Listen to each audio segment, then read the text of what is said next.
saya akan membuka sesi diskusi kita gitu ya di pagi hari ini dengan substansi penetapan predikat kinerja tahunan. Boleh sudah next. Baik, ada baiknya Bapak Ibu sekalian kita memulai dengan arahan begitu ya yang memang disampaikan oleh Ibu Dirjen GTK dan juga tadi sudah di highlight gitu ya oleh Pak Sestemu terkait pengelolaan kinerja guru dan kepala sekolah di tahun 2024. Ada 3 poin penting yang ingin saya sampaikan gitu ya, semoga Bapak Ibu bisa mencermatinya dengan baik. Yang pertama adalah guru dan kepala sekolah wajib membuat SKP dan menyelesaikannya hingga tahap penilaian di periode semester 2. Jadi perlu dipastikan begitu ya bahwa setiap pegawai, guru dan kepala sekolah itu telah membuat SKP di dalam sistem dan sudah melakukan penyelesaian hingga tahap pelaksanaan di periode semester 2 selesai gitu ya, dan atasannya sudah menilai.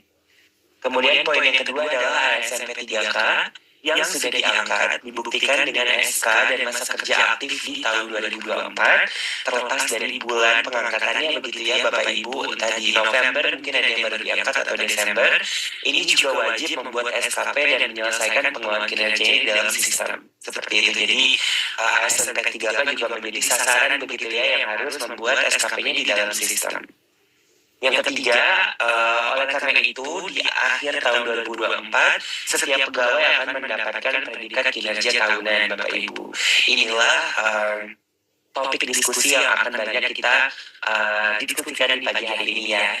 Keuntungannya bagi pegawai apabila melaksanakan pengelolaan kinerja gitu ya di dalam sistem dari mulai membuat SKP hingga tahap penilaian adalah para pegawai kemudian dapat mengajukan kenaikan pangkat begitu ya menggunakan hasil evaluasi dari sistem pengelolaan kinerja yang mungkin nanti akan digunakan untuk kebutuhan masing-masing begitu ya.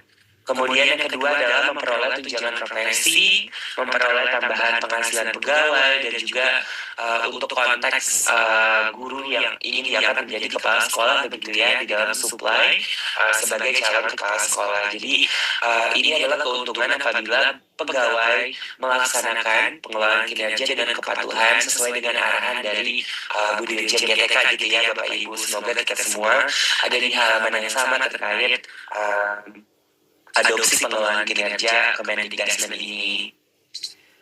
Baik, boleh kita next. Nah, ini adalah tabel peta pengelolaan kinerja kita, Bapak Ibu. Sudah 1 tahun begitu ya kita melakukan pengelolaan kinerja dengan mekanisme yang baru. Dan sekarang kita sudah ada di tahap yang saya berikan kotak merah gitu ya, di tahap penilaian, di mana setiap pegawai ini perlu mendapatkan predikat kinerja tahunan gitu ya di akhir tahun anggaran 2024. Boleh kita next. Penting bagi kita sebelum kita mulai ke bagian yang teknis gitu ya terkait penetapan predikat kinerja tahunan, kita melakukan apresiasi terlebih dahulu gitu ya Bapak Ibu supaya kita sama-sama memahami ekspektasi terkait pengelolaan kinerja khususnya pada tahap penilaian seperti itu. Ini ada beberapa pertanyaan yang sering ditanyakan begitu ya terkait penilaian. Izin mungkin ada 7 gitu ya, dan ini coba kami klarifikasi di awal gitu ya Bapak Ibu supaya kita ada di halaman yang sama. Yang pertama, apa yang dinilai pada kinerja pegawai ini kembali ke petunjuk teknis yang kita gunakan begitu ya Bapak Ibu, dan juga dari kacamata Permenpan gitu ya, RD nomor 6 tahun 2022 tentang pengelolaan kinerja ASN, di mana yang menjadi variabel penilaian begitu ada 2 ya. Yang pertama adalah rating praktik kinerja dan yang kedua adalah rating perilaku kerja. Dan dari 2 rating tersebut kita mengetahui istilah predikat kinerja gitu ya yang ditetapkan oleh atasan. Jadi ini adalah basis penilaian yang digunakan dalam pengelolaan kinerja guru dan kepala sekolah. Jadi ada rating praktik kinerja, kemudian ada rating perilaku kerja yang menyusun predikat kinerja seorang pegawai dan ditetapkan oleh atasan langsung seperti itu ya. Boleh kita next. Proses penilaian kinerja seperti apa Mas Tian? Ini sebetulnya untuk penetapan predikat semester 1 sudah dimulai dari bulan Juni ya, Bapak Ibu, dan kemarin tanggal 3 Desember tepatnya kita telah membuka juga akses menuju penilaian penetapan periode semester 2 seperti itu. Jadi pada saat kita bicara sekarang gitu ya, di waktu sekarang ini sudah bisa ditetapkan ya untuk kinerja periode semester 2-nya Bapak Ibu. Dan di akhir tahun anggaran begitu ya, yang mana di bulan Desember ini atasan juga sudah bisa memulai penetapan predikat tahunannya gitu. Jadi setelah periode semester 2-nya selesai, bisa dilanjutkan untuk melakukan konklusi gitu ya, atau rekap dengan cara menetapkan predikat kinerja tahunan yang sifatnya final, seperti itu. Boleh di next. Nah, hasil akhir penilaiannya seperti apa? Nanti di setiap akhir periode seperti yang kita tahu gitu ya, akan ada predikat kinerja pegawai. Ini mungkin skalanya dari sangat baik gitu ya, hingga sangat kurang. Dan ketika seorang pegawai sudah memiliki 2 predikat semester gitu ya, predikat kinerja semesteran Bapak Ibu, maka Kemendikbudristek akan memberikan rekomendasi predikat kinerja tahunan pegawai kepada atasan gitu ya. Anggaplah Mas Tian ini adalah seorang guru gitu. Nanti atasan saya gitu ya, atasan kepala sekolah akan mendapatkan rekomendasi dari sistem gitu ya. Untuk guru atas nama Tubagus Septian bisa mendapatkan predikat kinerja tahunan apa gitu ya, misalnya baik gitu. Nah, hal tersebut hanya bisa dilakukan apabila Tubagus Septian sudah selesai gitu ya Bapak Ibu melakukan pelaksanaan di periode semester 1 dan 2, dan kepala sekolah sudah menetapkan periode semester 1 dan 2 gitu. Tapi meskipun sistem memberikan rekomendasi, tetap atasan yang berwenang untuk menetapkan predikat kinerja tahunannya gitu ya secara final gitu. Jadi atasan bisa menerima rekomendasinya atau menyesuaikan gitu ya Bapak Ibu, atau menolak rekomendasinya. Boleh kita next? Nah, untuk yang keempat, apa fungsi predikat kinerja tahunan? Predikat kinerja tahunan ini adalah predikat yang sumatif sifatnya ya, Bapak Ibu, dan akan dialirkan ke kinerja dalam proses evaluasi kinerja tahunan pegawai. Nah, predikat ini adalah basis konversi angka kredit ya, Bapak Ibu. Jadi, kalau kemarin kita punya predikat semester, ada juga predikat periodik, bulanan, triwulan gitu ya, tergantung kebijakan daerah masing-masing. Perbedaannya adalah predikat tersebut tidak dijadikan basis konversi angka kredit gitu ya. Yang dijadikan basisnya adalah predikat kinerja tahunan ini ya, Bapak Ibu. Dan proses untuk konversi angka kredit dan evaluasi kinerja tahunan ini akan berlangsung di platform e-kinerja BKN begitu ya, sebagai platform resmi Kemenpan RB yang mengurusi bidang manajemen ASN, Bapak Ibu. Jadi nanti di sistem pengelolaan kinerja guru kepala sekolah yang akan diproduksi adalah predikat kinerja tahunan yang kemudian dialirkan ke platform e-kinerja BKN. Gitu. Yang kelima, apa prasyarat penetapan predikat kinerja tahunan gitu ya, apa yang menjadi syarat-syaratnya. Yang pertama, pegawai sudah membuat SKP periode semester 1 dan 2 yang disepakati oleh atasan. Jadi wajib untuk seorang pegawai itu memiliki SKP yang sudah di-approve atau di-ACC gitu ya oleh atasannya di periode semester 1 dan 2 ya. Jadi ada 2 nih SKP-nya. Kemudian yang kedua, pegawai sudah menyelesaikan tahap pelaksanaan pada periode semester 1 dan semester 2. Jadi sudah selesai juga gitu ya siklus peningkatan kinerjanya dari mulai observasi hingga tahap refleksi.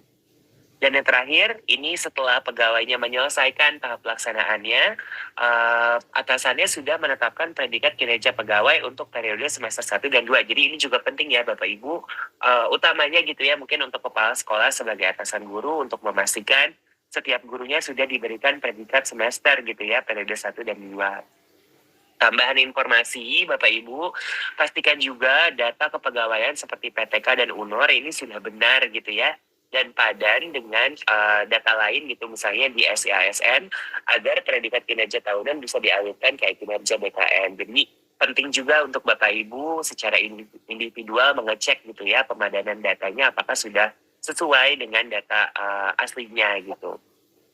Dan yang keenam, Bapak Ibu, ini juga sering sekali ditanyakan ya, apakah predikat kinerja tahunan ini sama atau rata gitu ya, average gitu dari predikat periodik yang tertera di kinerja secara bulanan atau triwulan gitu ya Mas Rian. Apakah misalnya secara bulanan saya selalu dapat nilai baik, maka predikat kinerja tahunannya itu rata dari baik gitu ya.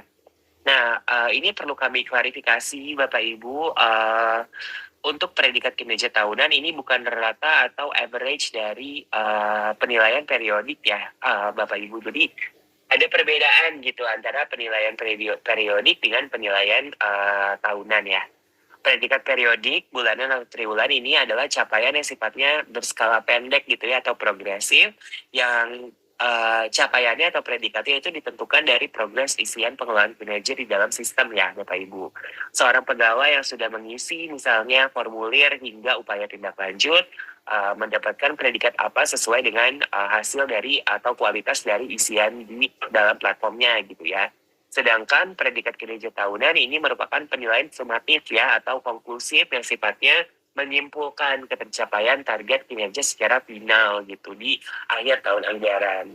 Jadi ada yang progresif, ada yang sumatif gitu ya Bapak Ibu, dan untuk predikat tahunan ini adalah yang sumatif. Predikat kinerja tahunan yang telah ditetapkan di dalam sistem ini juga sangat penting untuk kita garis bawahi Bapak Ibu, utamanya mungkin untuk atasan ya, kepala sekolah. Jika sudah ditetapkan predikat tahunannya ini tidak bisa lagi diubah di dalam sistem ya. Jadi perlu kehati-hatian gitu dalam menetapkan predikat kinerja tahunan. Boleh di next, ini terakhir mungkin kita persepsi bersama. Ini banyak juga ditanyain ya di sosial media. Kapan batas waktu penyelesaian penetapan predikat kinerja tahunan? Mungkin deadline-nya gitu ya, kapan nih terakhirnya. Nah, mengacu pada Permenpan RB, mohon maaf.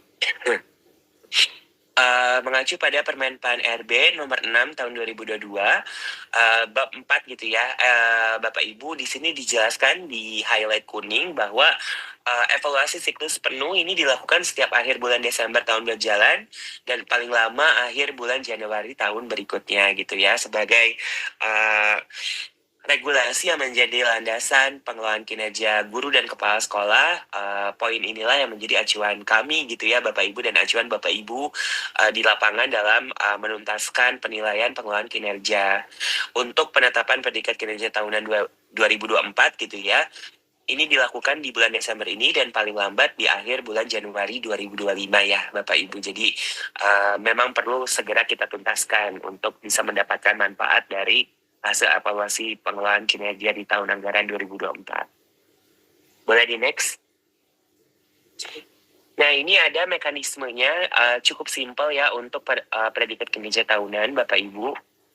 Jika kita mengamati bagian kiri gitu ya pada diagram, ini adalah hal-hal yang dilakukan di dalam platform gitu ya, pengelolaan kinerja guru dan pengelolaan kinerja kepala sekolah.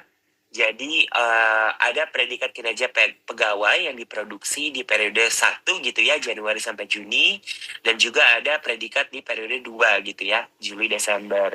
Basis dua predikat ini adalah yang kemudian menjadi tindak lanjut oleh atasan menetapkan predikat kinerja tahunan pegawai gitu ya Bapak Ibu.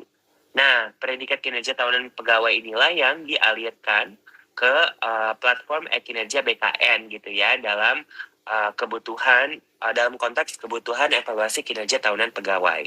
Nah, kinerja tahunan tersebutlah yang menjadi konversi angka kredit gitu ya Bapak Ibu. Ada 3 informasi mungkin terkait mekanisme ini yang ingin saya bagikan ke Bapak Ibu. Yang pertama, ini predikat kinerja tahunan diproses oleh Kemendikbudrismen berdasarkan peningkatan capaian predikat di periode 1 dan periode 2 begitu ya. Jadi yang disoroti gitu atau yang jadi dependensi dalam menentukan predikat kinerja tahunan adalah peningkatan capaiannya begitu ya, atau progres dari periode 1 ke periode 2. Next. Setelah pegawai memiliki predikat periode semester 1 dan 2, sistem akan memberikan rekomendasi gitu ya untuk predikat tahunan, tapi tetap atasan yang berwenang dalam menetapkan predikat tahunan secara final. Dan terakhir, predikat kinerja tahunan ini akan dialirkan ke EKIN sebagai basis konversi angka kredit gitu ya. Tadi seperti yang sudah dijelaskan, karena kinerja BKN adalah platform resmi Kemenpan RB yang mengurusi bidang manajemen ASN. Boleh kita next? Nah, ini juga sangat penting, Bapak Ibu ingin kami ingatkan sekali lagi terkait kepatuhan pada prinsip penetapan peningkat kinerja tahunan. Ini prinsip-prinsip penilaiannya ya, Bapak Ibu, di mana hubungan antara pegawai dan atasan memang perlu mengikuti gitu ya, idealnya situasi di mana penilaian bisa terjadi secara dialogis, konstruktif, dan akuntabel gitu. Dialogis artinya terbuka dan komunikatif, di mana pegawai bisa bertanya, mengklarifikasi, berkomunikasi tanpa rasa takut gitu ya kepada atasan atas keputusannya, dan atasannya juga menyampaikan umpan balik gitu ya hasil evaluasinya dengan jelas dan spesifik gitu ya untuk menjadi keberterimaan kepada pegawai. Yang kedua, ini bersifat konstruktif, artinya membangun gitu ya, pegawai siap menerima masukan dan kritik, dan atasan menilai dengan menyoroti rencana perbaikannya gitu ya. Jadi tidak hanya selesai pada penilaian atau predikat gitu, tapi juga dengan hal-hal yang sifatnya memberikan perbaikan dan upaya peningkatan kinerja pegawainya. Dan terakhir, ini harus akuntabel gitu ya, di mana pegawai memiliki ekspektasi segala hal itu mengacu pada kesepakatan kinerja dengan atasan. Dan atasan pun menilai berdasarkan kesepakatan kinerjanya gitu ya, yang disertai dengan alasan dan rasionalisasi di balik keputusan penilaian seperti itu. Jadi 3 hal ini adalah prinsip yang perlu kita patuhi gitu ya dalam melakukan penetapan predikat kinerja tahunan. Boleh kita next? Nah, ini adalah proses bisnisnya Bapak Ibu. Kita mulai dulu dari predikat kinerja tahunan guru gitu ya. Aktor-aktornya di sini yang terlibat ada guru, kepala sekolah, dan kepala dinas pendidikan. Pertama, proses bisnisnya harus dimulai dari gurunya sudah selesai terlebih dahulu gitu ya untuk tahap pelaksanaan periode semester 1 dan periode semester 2 gitu. Jadi itu adalah syarat utamanya gitu ya. Yang kedua, kepala sekolah sudah juga melakukan penilaian dan mengirimkan data penilaiannya gitu ya ke kepala dinas untuk periode semester 1 dan 2 gitu. Jadi langkah selanjutnya di sini adalah untuk mendapatkan predikat kinerja organisasi gitu ya Bapak Ibu dari Kepala Dinas Pendidikan. Setelah dikirimkan data penilaian guru, maka Kepala Dinas Pendidikan menetapkan predikat kinerja organisasi untuk periode semester 1 dan 2 gitu ya. Jadi untuk Kepala Dinas mungkin yang sebelumnya sudah melakukan PKO gitu ya di bulan Juli gitu atau Juni, di bulan Desember ini harus menetapkan PKO lagi gitu ya. Mungkin ini juga yang perlu diingatkan kepada kepala dinas gitu ya terkait pengelolaan kinerja guru. Setelah kepala dinas menetapkan PKO, maka kepala sekolah di poin nomor 4 menetapkan predikat kinerja guru untuk periode semester 1 dan 2 gitu ya. Jadi setelah ada PKO-nya ditetapkan predikat kinerja guru.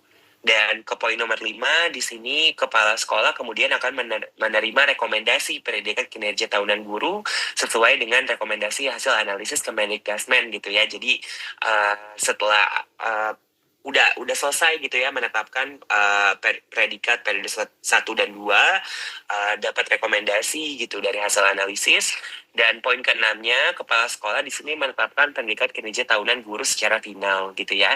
Hingga akhirnya gitu di dalam proses bisnis ini, poin nomor 7, guru mendapatkan predikat kinerja tahunan gitu ya Bapak Ibu. Bagaimana dengan yang kepala sekolah? Boleh kita next?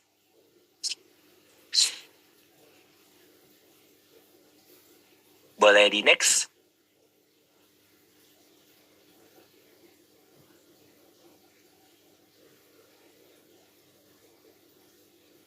Boleh di next? Ya, boleh di next lagi.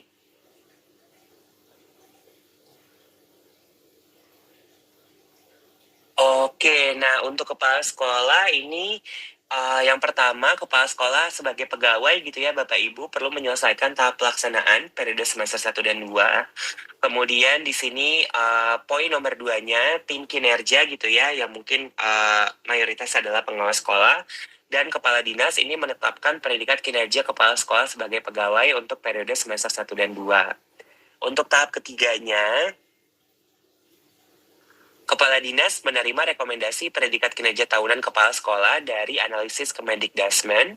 Kemudian Kepala Dinas menetapkan predikat finalnya gitu ya kinerja tahunan kepala sekolah.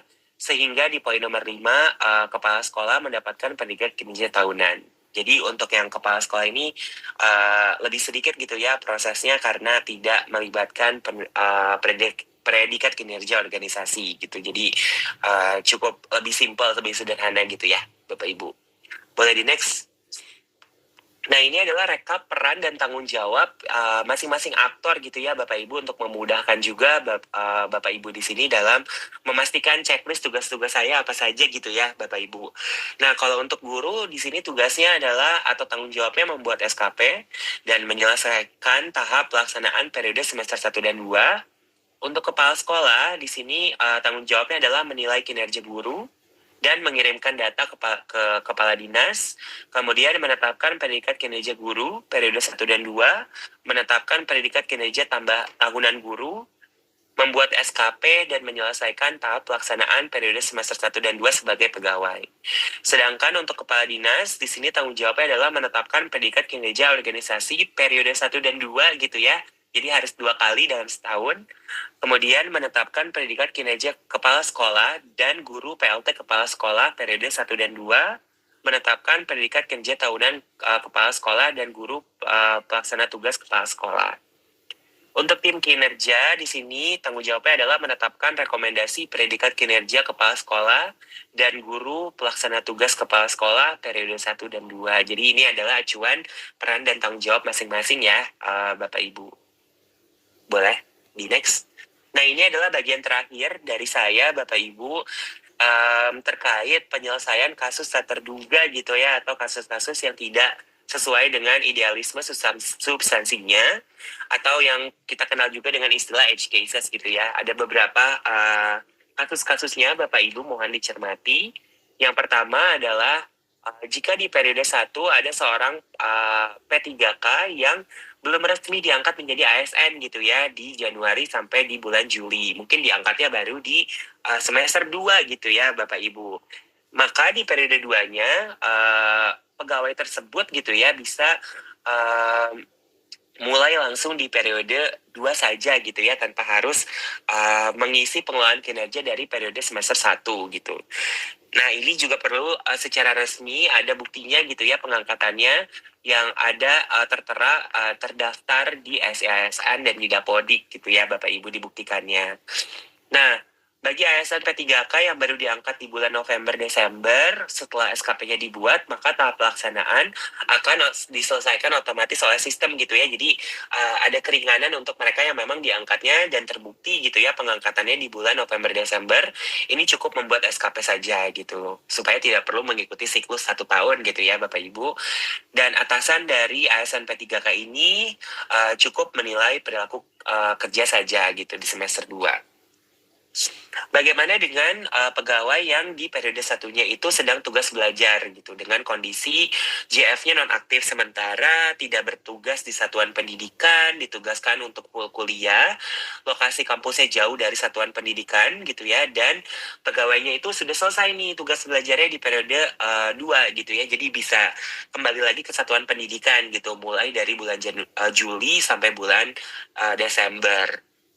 Nah, ini pegawai silakan melanjutkan pengelolaan kinerjanya yang periode 2 di kinerja BKN gitu ya, karena selama tugas belajar pegawai yang bersangkutan itu melakukan pengelolaan kinerjanya di kinerja BKN, dan atasan menetapkan predikat kinerja tahunannya di kinerja juga gitu ya Bapak Ibu. Jadi 1 tahun ini full silakan melakukan pengelolaan kinerjanya hingga tahap penilaian di kinerja BKN.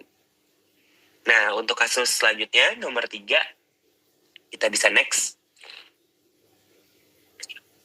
Bagaimana jika ada pegawai yang di periode 1-nya mendapatkan penugasan baru gitu ya. Misalnya guru diangkat menjadi kepala sekolah atau pelaksana tugas kepala sekolah, sedangkan kepala sekolah ditugaskan menjadi pelaksana tugas kepala sekolah di satuan pendidikan lain gitu ya. Jadi di tengah-tengah tahun berjalan ada penugasan baru. Maka di periode 2-nya pegawai perlu menambah SKP di dalam sistem pengelolaan kinerja guru dan kepala sekolah.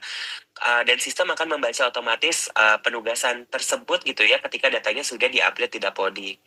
Menyambut predikat kinerja tahunan, ini setiap SKP pegawai perlu diselesaikan dan dinilai ya Bapak Ibu. Jadi cukup penting untuk kita soroti di sini apabila ada yang mendapatkan tugas tambahan di tengah periode, ini perlu menambah SKP-nya gitu ya dan diselesaikan. Yang keempat, bagaimana jika ada pegawai yang cuti sakit dengan kondisi sakit berkepanjangan, di mana sesuai peraturan BKN lebih dari 1 hari, termasuk cuti hamil. Kemudian cuti sakitnya dibuktikan oleh catatan medis atau surat dokter yang diketahui oleh atasan, dan cutinya itu sudah selesai, pegawainya sudah sembuh gitu ya Bapak Ibu, dan kemudian bisa kembali bekerja di periode semester 2 gitu. Maka di periode 2-nya ini sama ya seperti yang tadi tugas belajar, karena cuti tersebut tercatat di e-kinerja BKN gitu ya, pengelolaan kinerjanya juga di e-kinerja BKN, silakan lanjut mengelola kinerjanya di e-kinerja BKN hingga tahap penilaian, dan atasan menetapkan predikat kinerja tahunannya di e-kinerja BKN juga. Terakhir, boleh di next. Bagaimana jika di periode 1 pegawai atau atasan terlambat membuat progres pengelolaan kinerja di PMM gitu ya. Jadi yang periode 1-nya belum selesai nih Mas Tian gitu. Karena adanya keterlambatan, mungkin kondisinya berbeda-beda gitu ya. Maka di periode 2-nya, pegawai tetap perlu melaksanakan dan menyelesaikan pengelolaan kinerja, tidak hanya yang periode 1, tapi juga harus lanjut ke periode 2 gitu ya Bapak Ibu. Jadi harus mengejar ketertinggalan tersebut gitu, karena ini sifatnya wajib, tidak ada pengecualian, agar Bapak Ibu di sini bisa mendapatkan predikat kinerja tahunan gitu. Jadi perlu dipastikan gitu ya, memang ada waktu dan energi yang diberikan untuk menuntaskan pengelolaan kinerja, menyusun SKP, melaksanakan tahap pelaksanaan, dan menyelesaikan tahap penilaian hingga predikat kinerja tahunan gitu ya Bapak Ibu. Ini utamanya agar Bapak Ibu mendapatkan hak dan rekognisi gitu ya atas kinerjanya sebagai ASN yang telah bertugas gitu di unit kerja masing-masing, dan berkontribusi ya pada peningkatan layanan di daerahnya gitu. Jadi dipastikan ini selesai. Mungkin sekian dari saya untuk substansi gitu ya, penetapan predikat kinerja tahunan. Terima kasih Bapak Ibu yang telah mendengarkan dan mencermati. Silakan mengulang informasi ini di YouTube apabila kelak gitu ya ingin mengetahui lebih lanjut lagi dan mempelajari lebih lanjut lagi, diulang-ulang lagi gitu ya nonton videonya supaya penetapan predikat kinerjanya bisa optimal. Terima kasih banyak, saya kembalikan ke Mbak Zelda. Ya, terima kasih Mas Septian atas materi yang sudah disampaikan. Mudah-mudahan ya Bapak Ibu guru dan kepala sekolah mengetahui seperti apa sih proses dalam penetapan predikat kinerja tahunan. Baik Mas Septian, terima kasih. Ya, baik Bapak Ibu yang saya hormati,